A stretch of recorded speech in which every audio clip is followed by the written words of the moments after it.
So, Okay. but yeah, let's pray and hope that they will be back. Are they back? Are you back? Yes, we are back. Can you guys hear us now? Yes. Yes, hallelujah. Amen.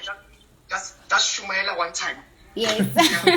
So basically, as I was saying it's the month of love, relationship goals. I hope we will be pregnant with good good things that will land and give birth to new relationships, purposeful relationships at the same time. And we just want to say thank you for the invite. It has been good to be part of Pegmovement this is the second year, right? Yeah. I feel like we're family. So since I'm expecting, everyone is expecting in this group. We are all having a baby, a Pegmovement baby.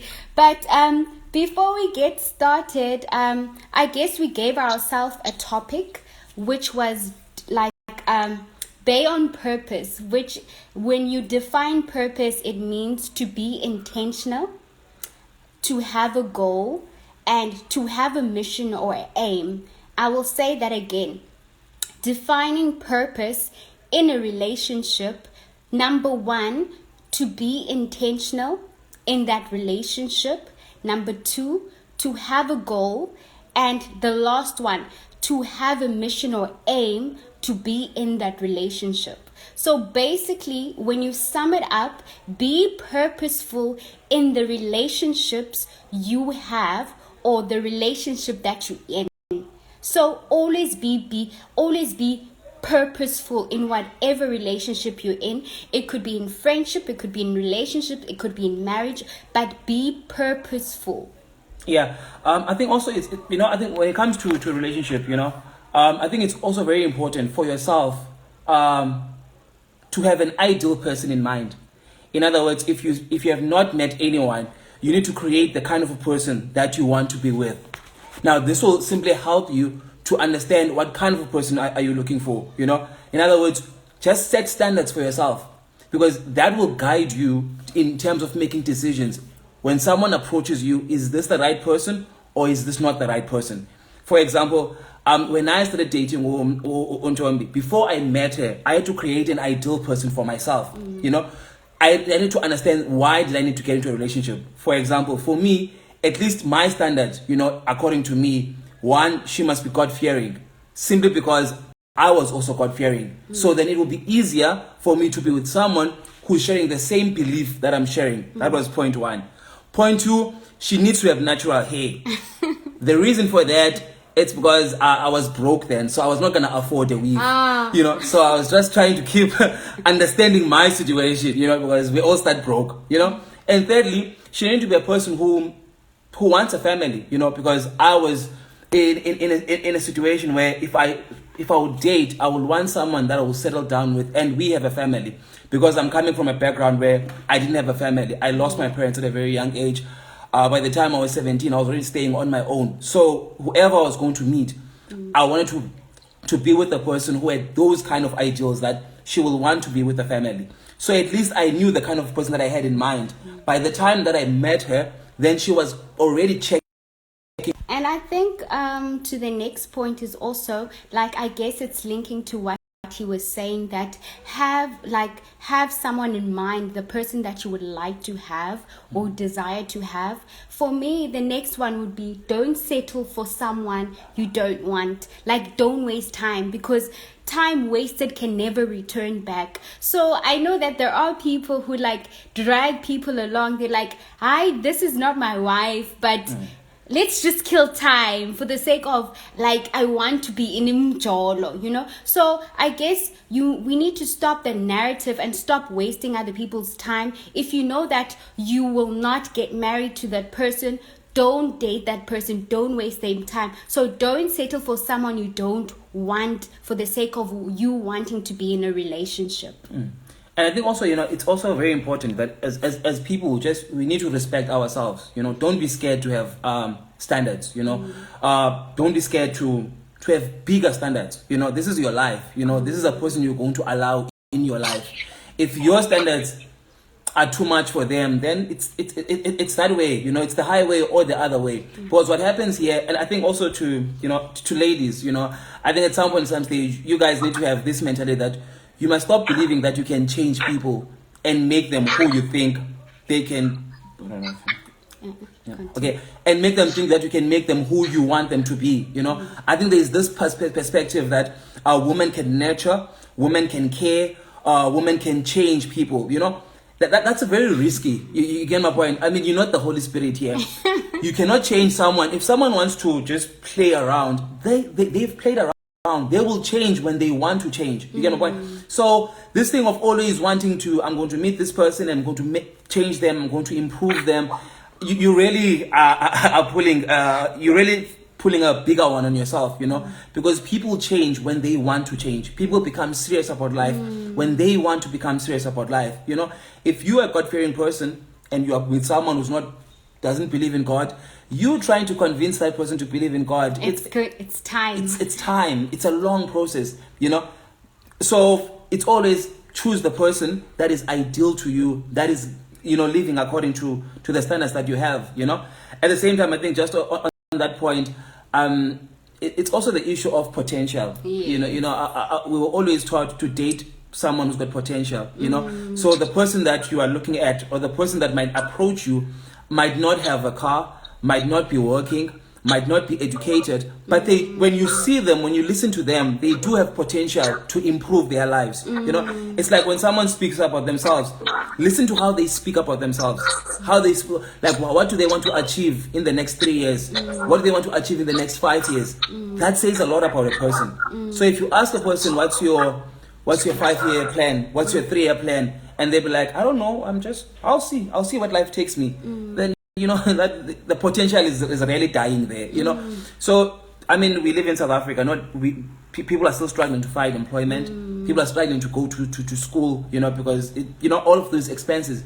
But potential is always there, you know. So, you're looking for a partner, you look for someone who's got potential. You look at someone, listen to how they think of themselves in the next 5 years.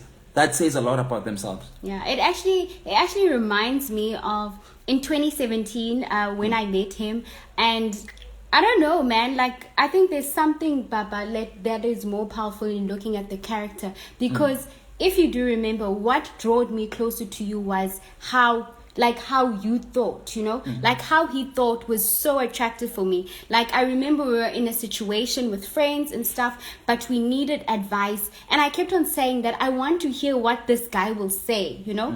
And when he said it, like, I just knew he was just so intellectual. I just loved the way he thought. Like, it just attracted me to how he is. And it's one of those things is that character doesn't die. But if you marry someone for the wrong reason, maybe for the financial means, for, let's say, for the looks, because even looks die, you know. But if the character is embedded inside, it's better to have that person, like, for the rest of your life. Because now I know that even my child, John, I might have a child who is very intelligent, who is intellectual, who thinks in a different way. But also, please do consider character, because character is something that will always be there. But money dies out, because we live in a country where people get retrenched at any time.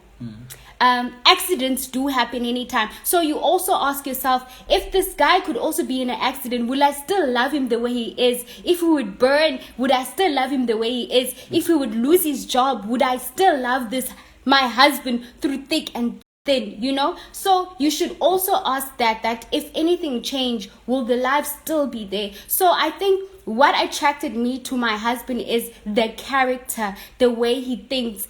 Even till today, I'm like, yo, just the way he thinks is so attracting. And the other things, financial means and everything else is just a bonus. But character is very important of the guy that you will have, about the girl that you will have. But I feel like the other things, I know that some cultures, they're like, marry someone who can be able to take care of you. I understand that. But sometimes if character is there, all other things are just added. They are just added. So please be very mindful of the character that your person you get married to, because I had to look into things like the way he thinks, what is he attracted to, does he have a foundation with God, how will he lead my family, what type of head will he be, because sometimes the guy might be nice, have a nice body, but when you look, will he be able to lead my household? It's like a wrong 10. So like have a tick box, but okay, this guy ticks. But most importantly, look at character, because it plays a big role, especially when you are married. And it's not like, I know people do get divorced, but you can't say like, I'm married now, I'm out now. You can't come in and out in marriage. Hence, they also have marriage counseling. Like, even the pastor would tell you that you guys are not in sync together. So just break it now. So know who you marry. I think also, there's an example in the Bible, there's Isaac in the Bible, So in the Bible, there was a time that, people will not choose wives for themselves. Your father will choose a wife for you. So when Isaac came time for him to get married, his father Abraham had to choose a wife for his son. But unfortunately, Abraham at this stage, he was very sick. So he gets the uncle to go to another city to go and look for a wife for Isaac. So when the uncle goes to this place, he then says, I will stand by the well, by the bridge, and any girl who gives me water to drink, I will take that girl to marry my niece. Because if you give a stranger water, someone you don't know, it says a lot about your character. It says you are a very thoughtful person. It says you are a very helpful person. So the Bible says that he stood there. There were so many ladies who came there to get water for their family, but they never gave him any water. And then when Rebecca came, he then gave the uncle water. The uncle drank. Then he made the decision saying that this will make a good wife for my son, simply because she's thoughtful. I'm just trying to add on this part of character. So on this thing, on this part of character, he before he even saw her, he was just interested in the character. So the looks did not count of Rebecca. The background, the family background of Rebecca did not count. The economical standing of Rebecca did not count. What counted was the character. So when Rebecca got there, gave him water to drink, it says a lot about her. She says that she's a thoughtful person. It said that she's a thoughtful person. To give someone that you don't know water, it says that don't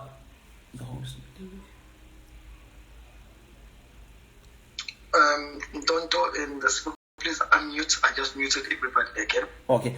So when he gave the uncle water, it says a lot about her, because you are giving a stranger water, someone you've never met. So it says that if she can be thoughtful to a stranger, how much more to her future husband? If she can care for someone she doesn't know, how much more to her future husband? And I think as people at times, we are often disturbed by the financial situation. We're often disturbed by the cars that we're driving. Those things are temporary, but character lasts forever. Yes. Yep. You said that very nicely. I just had to compliment you with that. And I think the other point is that honesty is the best policy, and communicate whatever you want. Like, I feel like sometimes we jump into relationships and we don't communicate, and then once you in the relationship or once you in the marriage, you're like, this guy, he doesn't even buy me flowers. He doesn't celebrate Valentine. Oh, like they are complaining. Like sometimes I do have friends, they like complain, this guy doesn't even kiss me before I sleep, And I'm like, what were you doing in the building? Because does he know? Did you communicate it? Because before, like, we were even in, like, we were friends, and then we were caught in courtship. I would tell him, I love flowers. I love flowers. I hate chocolate. Don't you dare buy me Ferrero Rocher, like expensive. I don't like flowers. Bongani. But I do love flowers. He communicated, listen here, I love this. I love that. I love this. I'm a family person. I grew up without a family. I lost my parents when I was young. So I would like to grow a family with you. And at that minute, I was like, hey, this guy means business, So that's when I knew that, okay, this guy is not here to play around. And I remember our first conversation. It was at night. And don't ask us what we were doing, but we were watching a movie about last night. And then before we watched that movie, we were at Pine Lodge Hotel. And then I asked him, what is your 5-year plan? And then when he told me his 5-year plan, I didn't know that I was part of that 5-year plan. But I was like, oh, okay, his 5-year plan is promising. But little did I know that I was part of it. But also be with someone who has a plan. It might not look promising at the moment, but be with someone who has a plan, who knows what they want. And they tell you, listen, I want to build my mother's house. I want to do this. I want to do this. So even when you're in the relationship, you are not shocked of what the person wants and what the person needs. Be honest, guys. Be honest. When you don't like something, say, I don't like this, but you say it with love. You know, everything in relationship, in marriage, you say it with love. Like, in a nice manner. You don't say it rude, but when we enjoy, you know, but you say it in a nice manner with love, with everything, because at the end of the day, our foundation of our relationship, it is based on God's love. Yeah, and I think also, you know, it's also just, I think this is the last point, you know, it's also, I think one of the things that we can do to ourselves, you know, it's when we are in relationship, we start dimming our own light, you know, we start ending our dreams to accommodate the other person, you know. It's never the smart thing to do, you know. When the person, when you attract the person, you had dreams, you know.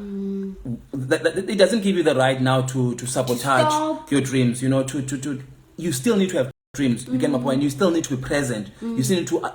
That becomes very attractive to the person. You don't stop living. You don't stop living, basically, and just make that person your life. You know, everything. Yeah, you still have your own life, and both the person also has their own life. Because you'll find that as people, when we are single, we're just outgoing, we are out living, we're doing everything, we're just energetic. You know, we've got dreams, we've got ambitions. The next thing you get into a relationship, you just want to play the boyfriend, you just want to play the girlfriend, just want to play the wife and the husband, and it's over. You get my point?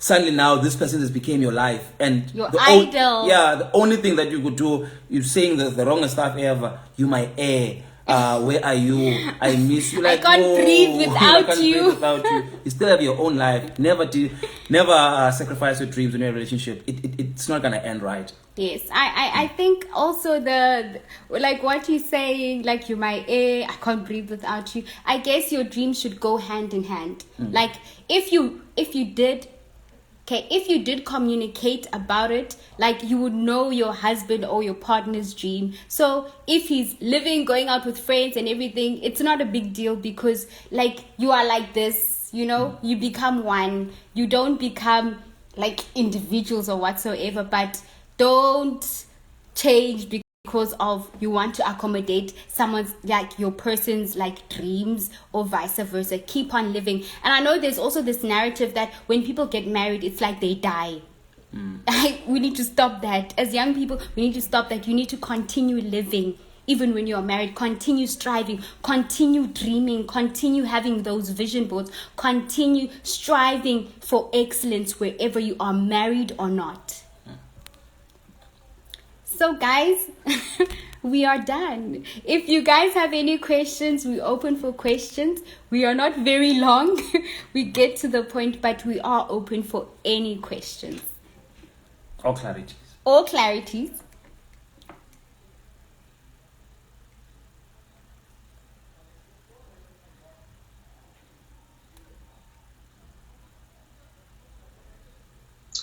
Yeah, no. Guys, you can feel free to ask questions. This is a safe space, so please do so. If you have a question, you can type it if you want to type it, and feel free to ask. You know, please definitely ask, guys.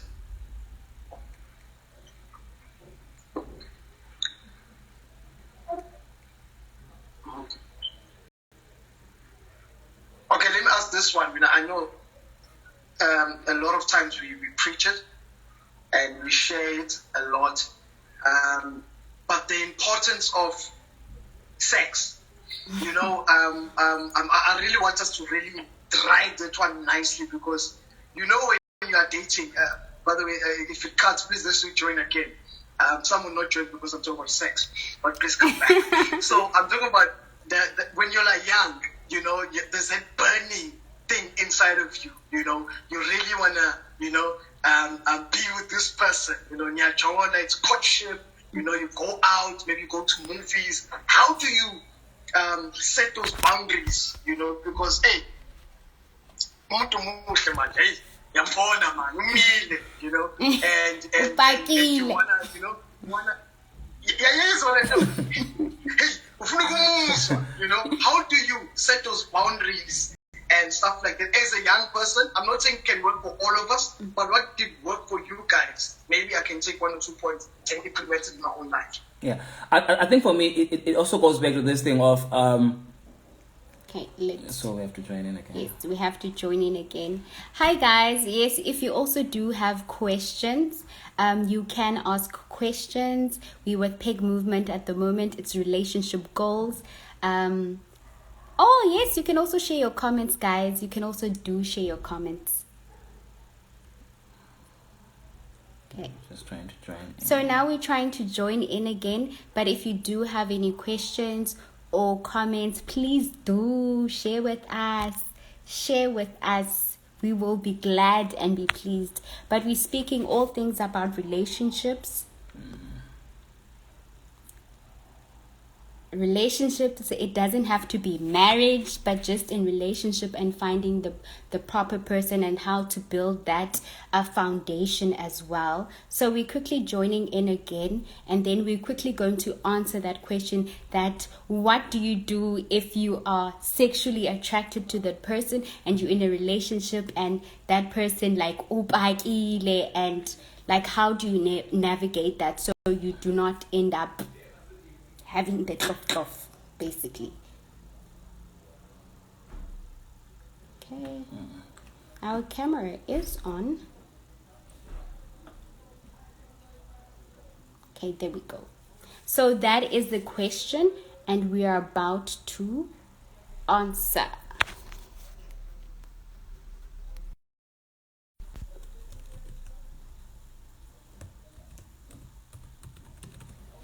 Okay, sorry about that, guys. Sorry about that. Peg.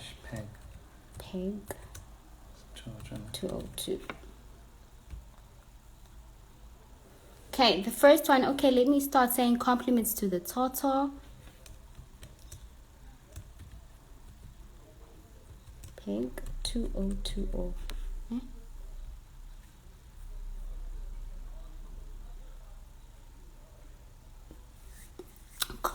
Compliments to the Tortoise family. Your values made possible for others, to you, and for marriage, and build the respective partner love. I love you guys. Keep up the collision. Collusion. Hey, Comrade. Uyakumsha. Thank you very much. Thank you so much. Thank you so much. Ni chaten. The Bible says chatan kamani nandi. Yavasetu. Get married and invite us. I just in the back here.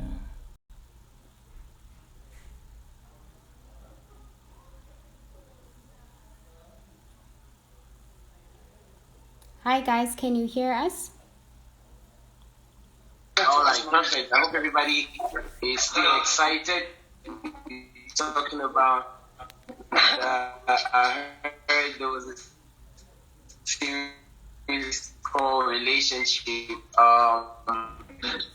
The song that I'm about to perform, basically, I'm just telling my story. I've been caught up in this